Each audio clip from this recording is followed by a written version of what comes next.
दोस्तों आप भी अगर चीप रेट में किसी भी एयरलाइन का डोमेस्टिक या इंटरनेशनल फ्लाइट टिकट बुक करना चाहते हैं तो आज का ये वीडियो आपके काफी काम आने वाला है। इस वीडियो के अंदर एक फ्लाइट टिकट लाइव में आपको बुक करके दिखाया हूं। टिकट बुकिंग के समय हमने बैंक ऑफर और डिस्काउंट कूपन का खास ध्यान रखा है जिससे हम ज्यादा से ज्यादा पैसे का बचत कर पाए। इतना ही नहीं, टिकट बुक करने के बाद वेब चेक इन कैसे करना है, बोर्डिंग पास कहाँ से मिलेगा और टिकट बुक करने के बाद बाई चांस टिकट को कैंसिल करना हो या रीशेड्यूल करना हो तो क्या टर्म्स एंड कंडीशन रहेंगे, क्या चार्जेस कटेंगे, कितना दिन पहले या कितना देर पहले हम टिकट को कैंसिल या शेड्यूल कर सकते हैं। ये सारा इंफॉर्मेशन आज के इस वीडियो में देने वाला हूं। यानी कि पहली हवाई यात्रा कर रहे हैं तो टिकट बुकिंग से लेकर के यात्रा करने तक का प्रोसेस इस वीडियो में लाइव दिखाने वाला हूं। बेहतर जानकारी के लिए चलते हैं कंप्यूटर के स्क्रीन के ऊपर और पहले मैं आपको एक फ्लाइट टिकट बुकिंग का प्रोसेस दिखाता हूं। इसके लिए किसी भी ब्राउजर के गूगल में हमें टाइप करना है यात्रा और इनका जो पहला वेबसाइट आ रहा है इसे आपको ओपन कर लेना है। इस प्रकार से यात्रा के ऑफिशियल पेज के ऊपर आ जाओगे। बेहतर जानकारी के लिए मैं कहूंगा एक बार ना आप लॉगिन कर लो। ठीक है, लॉगिन के ऊपर क्लिक करना है, मोबाइल नंबर डाल के लॉगिन के ऊपर क्लिक करना है, एक ओटीपी आएगा, ओटीपी सबमिट कर देंगे। इसे क्या होगा, हम लॉगिन हो जाएंगे और जब भी हम बुकिंग वगैरह करेंगे तो इसी लॉगिन डिटेल के साथ अपना टिकट भी निकाल पाएंगे और बीच में अगर रुक जाते हैं तो आगे हम कंटिन्यू कर सकते हैं। लॉगिन करने का ये फायदा होता है।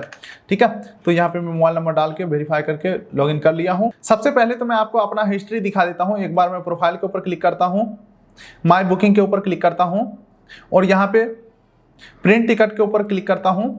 तो आप देखोगे दोस्तों हमने यहां से जितने भी बुकिंग किए हैं सभी का ऑप्शन आ रहा है, लेकिन ये वीडियो किसी भी प्रकार से स्पॉन्सर नहीं है, बस एक तरीका आपको एक्सप्लेन कर रहा हूं। चलिए, ये हम आ चुके हैं यात्रा वेबसाइट के ऊपर। यहाँ पे सबसे पहले हम फ्लाइट को सेलेक्ट करेंगे और वन वे के ऊपर क्लिक करेंगे और यहाँ पे कहां से कहां तक के लिए आपको टिकट चाहिए वो एयरपोर्ट का नाम डाल देना है। जैसे कि मुझे टिकट चाहिए दरभंगा से, तो यहाँ पे मैं दरभंगा सेलेक्ट कर लेता हूँ। मुझे चाहिए दिल्ली तक का टिकट, तो यहाँ पे मैं न्यू दिल्ली सेलेक्ट कर लेता हूँ। डेट यहाँ पे सेलेक्ट कर लेना है, जैसे कि मुझे 28 अप्रैल को चाहिए और उसके बाद रिटर्न डेट पूछा जा रहा है तो रिटर्न टिकट मुझे नहीं चाहिए। ट्रैवलर और केबिन क्लास के ऊपर अगर मैं क्लिक करता हूं तो यहाँ पे देख सकते हैं कितने एडल्ट आपको ट्रैवल करना है। 1 2 3 4 पहले ही ऐड कर देना है। यहाँ पे ट्रेन जैसा सिस्टम नहीं है कि पहले हम एक आदमी का नाम बताएंगे बाद में 4 लोगों का नाम डालेंगे, तो ऐसा ऑप्शन नहीं आएगा।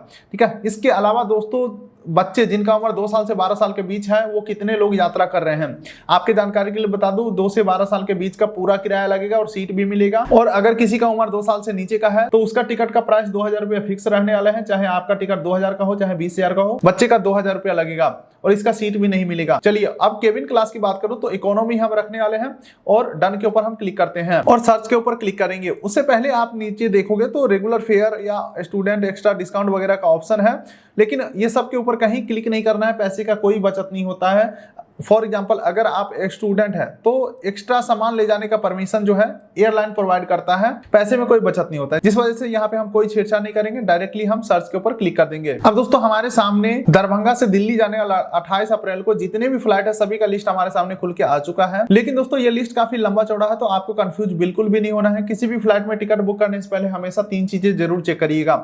सबसे पहला आपको चेक करना है कि फ्लाइट कितना देर में पहुंचा रहा है, नॉन स्टॉप है या नहीं है। दूसरा आपको चेक करना है फ्लाइट का टाइमिंग क्या है, यानी कि पिकअप और ड्रॉप टाइमिंग क्या है। ठीक है, और तीसरा आपको ध्यान में रखना है कि पैसा आपके हिसाब से ठीक है या नहीं है, बजट फ्रेंडली प्राइस है या नहीं है। लेकिन दोस्तों वहीं पे अगर आप पहली बार हवाई यात्रा कर रहे हैं तो आपके जानकारी के लिए बताना चाहूंगा, यहाँ पे जो टाइमिंग दिया जा रहा है ये फ्लाइट टेक ऑफ करने का समय है, यानी कि फ्लाइट उड़ने का समय है। इससे 2 घंटा पहले हमें एयरपोर्ट के ऊपर पहुंचना होता है, क्योंकि टर्मिनल बिल्डिंग के अंदर जब हम एंट्री करते हैं तो सीआईएसएफ का स्टाफ हमारा आईडी प्रूफ चेक करते हैं, फिर एंट्री होता है, फिर हम बैगेज जमा कराते हैं, फिर सिक्योरिटी चेक इन होता है, फिर बोर्डिंग गेट तक पैदल जाते हैं, यानी कि फ्लाइट के गेट तक पैदल जाते हैं और फ्लाइट का गेट फ्लाइट उड़ने से आधा घंटा पहले ही बंद हो जाता है, यानी कि आधा घंटा पहले तो गेट ही बंद हो गया। टोटल टाइम आपके पास रहा 1.5 घंटा। इस 1.5 घंटे में सारे प्रोसेस को फॉलो करना है। यानी कि सीधे शब्दों में आप मान के चलिए, अगर हमारा 11:30 का फ्लाइट है तो अपने माइंड में ये सोचेंगे क्या मैं 9:30 में एयरपोर्ट के ऊपर पहुंच पाऊंगा, तभी इस टिकट को बुक करेंगे। चलिए, फिलहाल सारा कुछ सोचने समझने के बाद डिसीजन बनता है कि इस टिकट को हमें बुक करना है, तो व्यू फेयर के ऊपर हमें क्लिक करना है। अब दोस्तों व्यू फेयर में क्लिक करते हैं तो 3 ऑप्शन आते हैं, सस्ता, थोड़ा महंगा और थोड़ा और महंगा। लेकिन दोस्तों सीधे शब्दों में बोलूं तो ये सब एप्लीकेशन या वेबसाइट अपना कमाई करने का जरिया बनाया हुआ है। मैं हमेशा से सस्ते में ही बुक करता हूं, लेकिन हम सस्ते में बुक करेंगे और महंगे में बुक नहीं करेंगे तो दोनों में क्या फर्क है। देखो, सस्ते में अगर हम बुक करते हैं तो कैंसिलेशन चार्जेस और डेट चेंजेस चार्जेस यहाँ पे ज्यादा लिए जा रहे हैं, देख रहे हो यहाँ पे 4000 5000। वहीं पे महंगे में कैंसिलेशन की बात करूं तो यहाँ पे 3500 और 2400 है, 2500 है। ठीक है, वहीं पे डेट चेंज की अगर मैं बात करूं तो सस्ते में बुक करते हैं तो 3000 डेट चेंजेस चार्जेस है, जबकि महंगे में बुक करते हैं तो सिर्फ 999 डेट चेंजेस चार्जेस है। सेम उसी प्रकार से समय के अनुसार यहाँ पे सभी का चार्जेस बताए गए हैं। अब चलिए, सस्ते में बुक करते हैं तो इसका हम फायदा नुकसान समझ लेते हैं।